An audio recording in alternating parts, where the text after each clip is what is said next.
Good afternoon, one and all. Respected dignitaries and my dear student managers. I, Akash Chaudhary, student manager BIMHRD, feels immense pleasure and pride introducing our guest speaker, Ms. Padmini Mishra. Ma'am is Chief People Officer and Global Head HR at Cox & Kings. Ma'am has done schooling from Delhi Public School. Ma'am holds Diploma in Hotel Management and IHMCT. In her 32 years of rich corporate experience, Ma'am has served as General Manager Corporate Trainee at Indian Hotels Company Limited, Vice President Talent Transformation at GE Capital International Services, Vice President Talent Acquisition and Strategic Leadership Development, Senior Vice President HR at Aditya Birla Retail Limited. Ma'am has led various projects in countries like Romania, Singapore, Germany, Taiwan, and many more.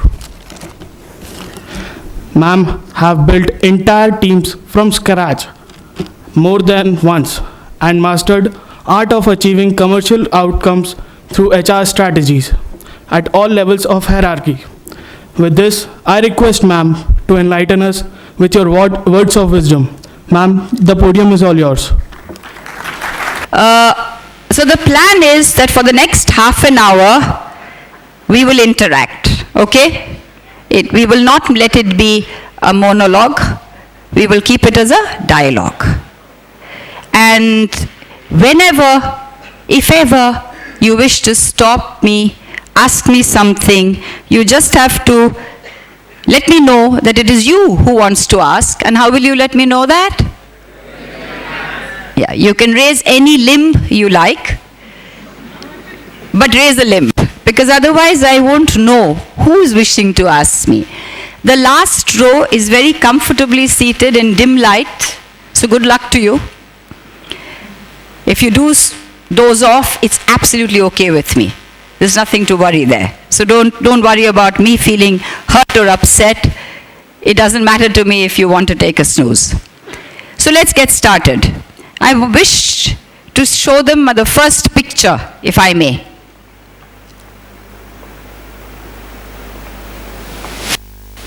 The first one. Okay. All right. So we see a picture there, right? A visual. So I want a response. What do you think what do you think it depicts? That's because you read it. One very smart bunch of people here.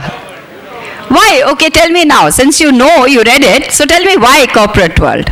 Now give me good reasons. No, not some silly reason. I want thought through reasons. There are management students here. You're supposed to be the cream of tomorrow's industry. So now I want good, solid responses, intelligent, wise ones.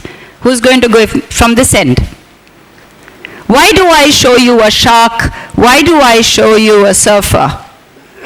Anybody? Challenges in a corporate world are very similar to this depiction you showed. Absolutely. The challenges in a corporate world are very similar to the depiction in the visual. The challenges is the surfer or the challenge is the shark? The shark. Okay. And who's the surfer?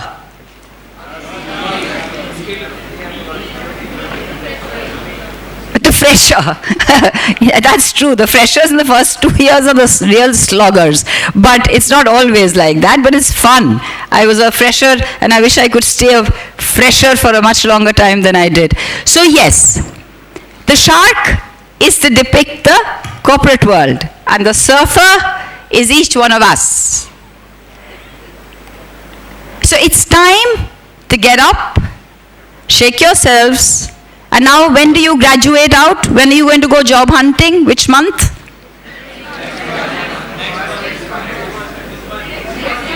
Okay, so this third quarter, October, November, you're out looking for a job, is that right? Okay, so it is now therefore time to get moving. this part of life, this phase of life is soon going to come to an end when one had the luxury of a parent providing and the opportunity of sitting and absorbing. So the parent was providing you the financial requirements, but you were going through an equally tough experience of absorbing and assimilating knowledge under the guidance of your teachers and your gurus. Now that phase is soon going to come to an end, and it will be now time to use the knowledge and the wisdom that you have acquired in the real life world, correct? So that is where your next step is going to be. Now what is it? What are your anticipations or apprehensions about the corporate world? Any thoughts, any feelings? What do you think it's going to be like? Brutal? Okay. What else? Demanding? Hectic? Dynamic? Complex? Challenging? Ambiguous? Uncertain? Volatile? Huh? Uncertain? VUCA? Scary? Finally, one optimist. Enjoyful. The rest of you was sounding like the next visual. Show it to them. You guys were telling me about how the big shark, then the middleman, like the middle manager, then the supervisor, then the senior executive, then the executive would gobble you poor little junior trainee. Huh? There's one optimist here who said enjoyable. Who's that? Get up, stand up. Okay. Thank God you said that. I started thinking that, this is going from worse to worse and getting gory. And these students are ready to go jump and kill themselves after 2 years of management. Well, I'm glad you think it's enjoyable, but I'm equally glad that the rest of you are not idealists. It's good to have a mix of optimism and pessimism. That will give you better ability to cope with reality. So if you're a huge optimist and reality attacks you, it is difficult to deal with it. But if you don't need to be a very big pessimist, because there's always fun in everything. The point is that you've got to be able to look for the fun part and be able to deal with the volatile or the ambiguous side of reality. Understood? Okay, so then let's get ready to do that. We go to the next visual. So are you all quite confident about about that aspect? Yes or no? So you all do have a reasonable amount of knowledge and skill that you could acquire in college. Isn't that so? In your studies, whether it's postgraduate or graduate or MBA or whatever. So now at this stage, all of you have a reasonable amount of knowledge and skills in your area of expertise. Yes? HR or marketing or management or technology. Is that enough for success? Why no? Then what were you doing wasting your time acquiring knowledge and skill? Huh?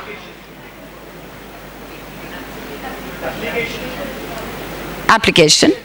Huh? Experience. Hard work. Soft skills. Who said attitude? Everybody's pointing their finger at the other one. When I say who said attitude, even the guy who said it is pointing his finger at the other one, saying, oh my God, I hope she's not going to get nasty about it. No, I'm not. I'm going to compliment you. Because, yes, you need to go and acquire experience. But to do that, to be able to go out and get a job, which is what your basic interest is in the last three, in yesterday, today, and tomorrow, We need all the three. And in mine, now this is where I'm going to start making it a little personal and not take you through 33 years of my life, but take you through glimpses of what makes me able to come today and stand here on the stage. And it's not that I'm any super person, it's just that it's a journey that has been fairly decent and successful, and that's why I'm where I am. And thank God I am. But it's not just knowledge and skills, but we do need knowledge and skills for the foundation, right? So once we get the knowledge and skills, and we have to keep on acquiring them, even today I need to study, otherwise I will be way behind you in terms of new developments. In my mind, as me, I've always valued what is now going to come up, and that is attitude. So if you were to ask me as HR, when I interview a person, would I interview a person and focus? How much would I focus on knowledge and skill, and how much would I focus on attitude? Isn't my answer obvious? I would focus 80% on attitude and 20% on knowledge. Because I personally believe that if the attitude is set in the right place, knowledge and skill can be acquired. But if the attitude is not correct, then no amount of knowledge and skill will compensate it. So for me, as an individual, it's always been the attitude. I hire for attitude more than it's not that I won't look for knowledge and skill, obviously I will. But I would give preference to attitude. What according to you is attitude? What would you think are parts or the parts of the sum that create the whole attitude? Give me some thoughts. The way you present, your personality, behavior, the way you respond. Huh? The ability to adapt. The way you come back. The way you learn. Huh? What else? How do you perceive a situation? Okay? Do you look at challenges as opportunities, or do you look at challenges as problems and difficulties? How do you perceive? That's a combination. Okay? What else? Adaptability. Point of view, thought process.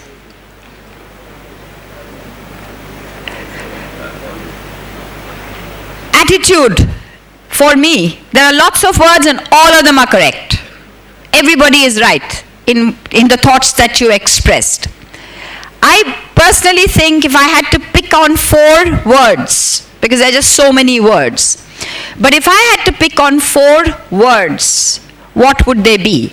I'll share them with you. The first, let's see the attitudes.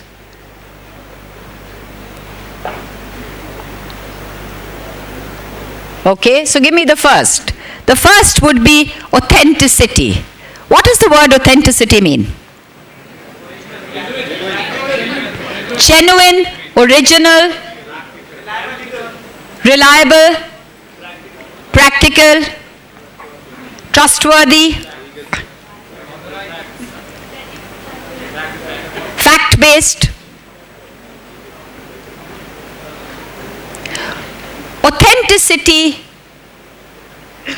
is not about faking. You are who you are. And one of the most important attitudes that I've held to my heart, and I'm going to reveal a secret to you. I chose to start my career as you know what? Can you guess? As a As a singer. As a trainer. Housekeeping. Hotel. You know, he's getting there. It's just that waitress. Chef. Waiter. It's getting more interesting. But you already said it. It's already out and the cat is out of the bag. Some of you could figure it out faster, that if I had done hotel management, well, would I be writing, would I be singing, would I be flying kites, or would I be working in a hotel? Well, I would be working in a hotel. And yes, you were right. I chose to start as a waitress. I got a job as a management trainee, a very glamorized title, 35 years ago. And I asked the interviewer. So I asked her, I said, ma'am, what does a management trainee do? And I was going to be the management trainee that year that the hotel company chose to take from my catering college, which is the Taj Group. I was 17 years in the Taj. So from my batch, I guess I had horns, they chose me as a management trainee. The rest were in the different departments. They said, we'd like to take you as a management trainee. So I said, what is the job of a management trainee? So the answer was, we'll figure it out, a little of this, a little of that. So I could understand that there was absolute confusion on both ends. Neither could I figure out what it was, nor was the company, because they were taking me as the first management trainee. It was a privilege, it was an honor, and I'm eternally grateful to the Taj for having given me that job. But within 1 week, I willy-nilly understood that it was about being a waitress when I was in the restaurant. It was about making beds and cleaning bathrooms as a housekeeping maid when I went to the housekeeping department. It was about chopping onions, cutting meat, and wrapping chocolates when I went to the kitchen. And why I say authenticity is that this was the first thing that got very strongly ingrained into my system.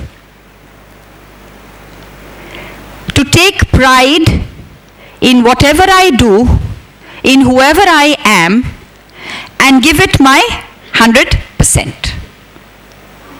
It was not about going home and telling my friends and my family that I was a manager. It was about feeling very proud and privileged, and I did feel very proud, when I went home and if somebody said, so what are you doing? And I say, I'm a waitress at the Taj. Maybe 3 people looked at me and said, is she gone mad? You know, because normally we say, no, such a family, such a background cannot be a waitress.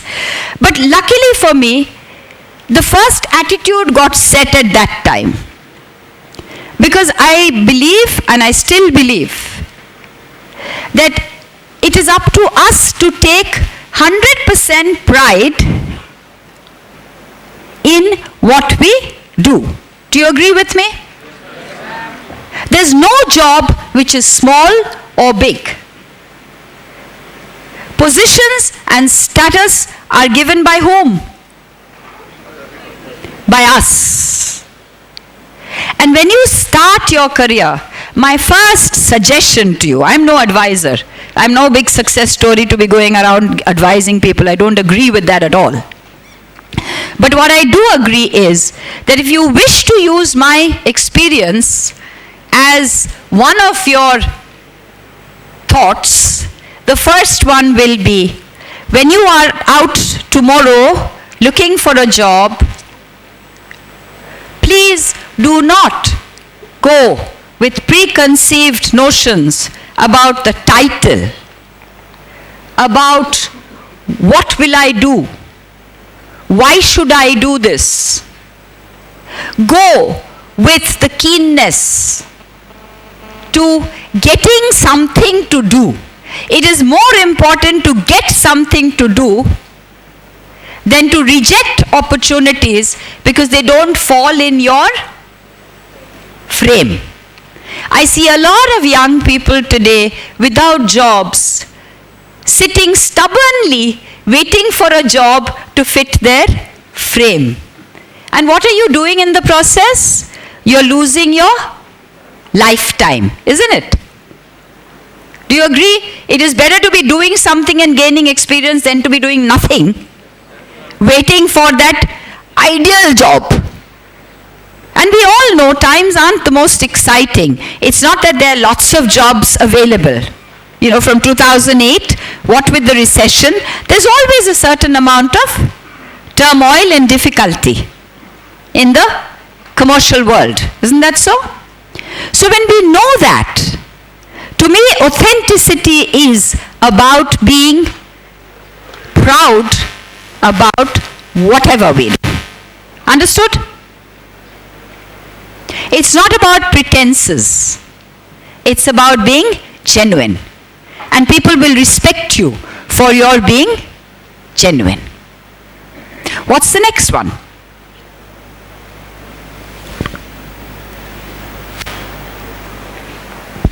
So what is integrity? Huh? Self-respect? Dependability? Integrity is not just about honesty and chori kiya ya chori nahi ki. Integrity goes beyond that. Integrity is about value of commitment. If you have committed, if you've told somebody I will do this for you, you will do it. Integrity means not making loose promises.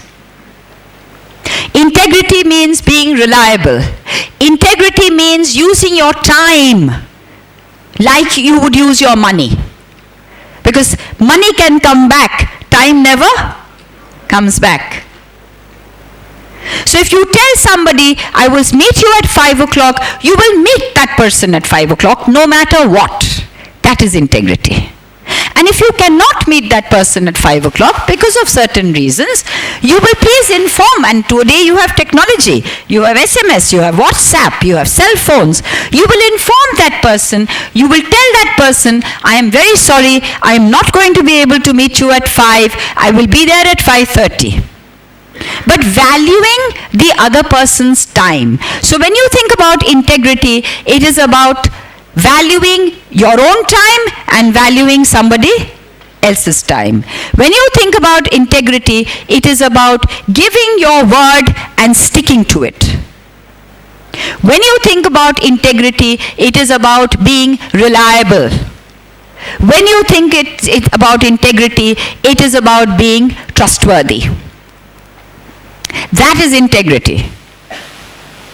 It's not just about, oh, I don't do any chori. Well, thank God you don't. But the point is, none of us are expected to be of the sort who will be going around stealing things.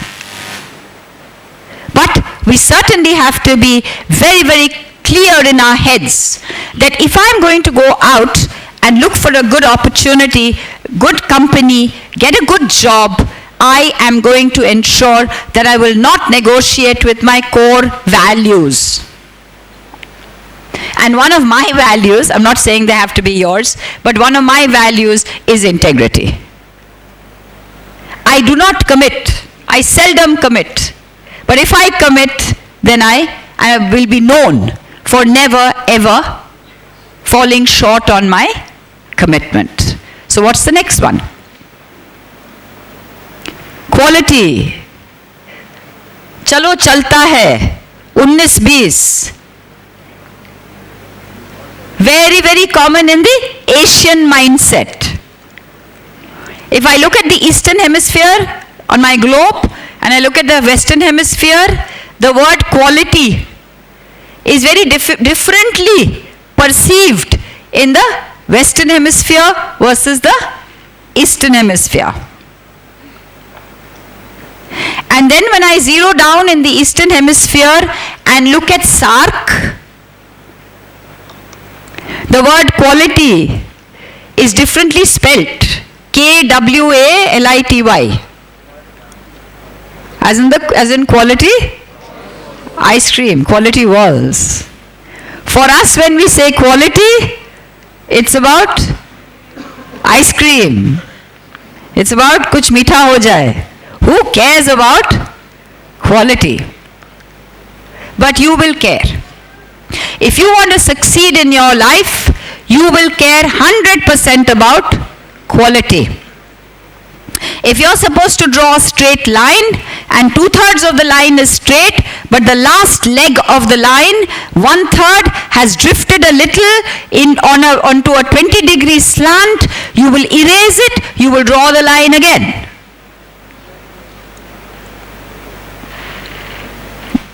Understood? Because when you negotiate with quality, you will negotiate not just with the organization who's paying you a salary, but you will be negotiating with your own self. To another person, he may not even be able to discern. He may not be able to even differentiate that the last 1/3 of the line has gone into a tangent at 20 degrees. But you know it.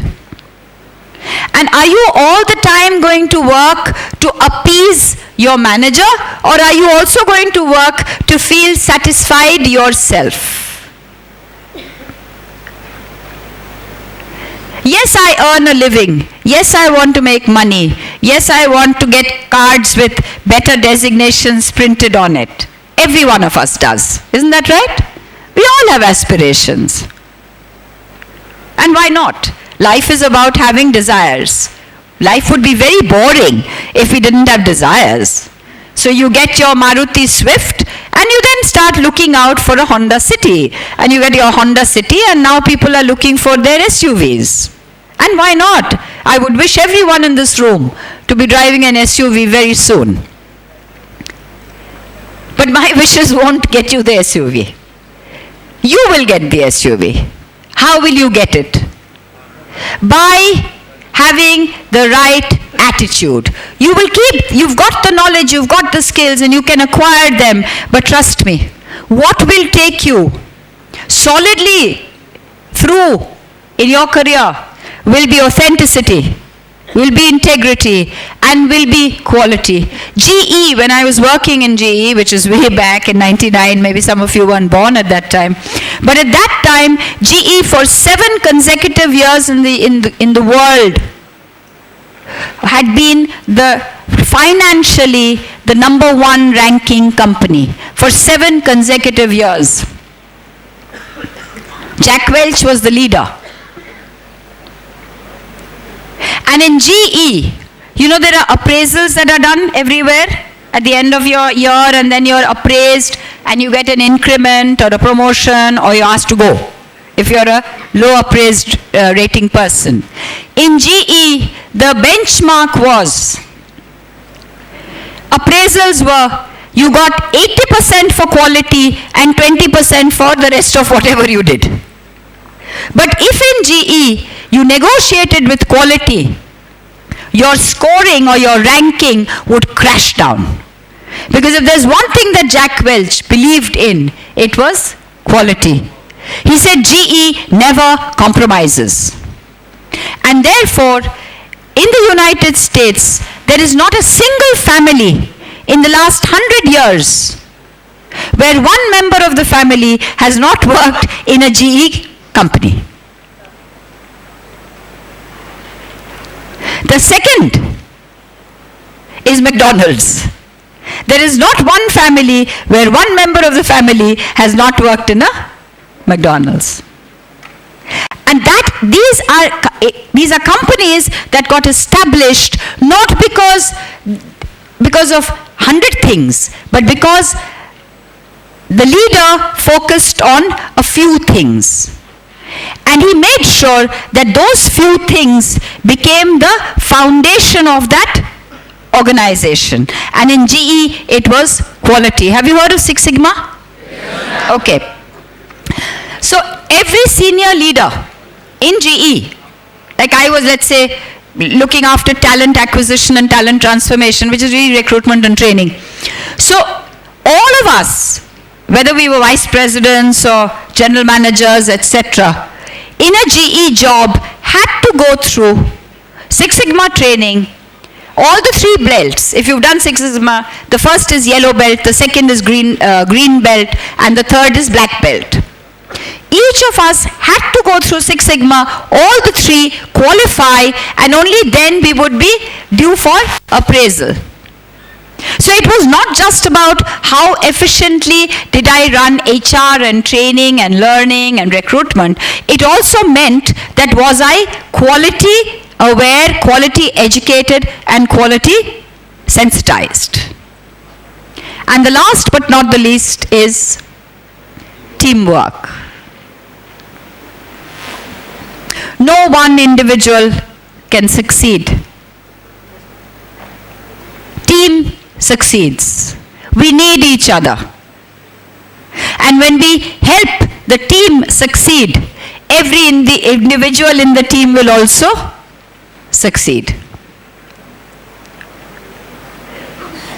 My only suggestion to you would be that as the future of the country, the future of the world, which is you need to please focus on yourself. And as you acquire knowledge and skill, please do always be conscious on working on your attitude. You get that right, nothing can stop you. Maybe small little gaps, a little bit of patience required, a little bit of heartbreak once in a while. That happens even when you lose a girlfriend or a boyfriend, then you get a new one. So, you get rejected in one interview, a little bit of disappointment, agreed. A little bit of patience now again required to find another one, agreed. But if your attitude is set right, there's no way anybody can hold you back. And hence, always be sensitive about that. You cannot succeed at the cost of someone else. But you will always succeed with the assistance and cooperation of someone else. Correct? So that was about it.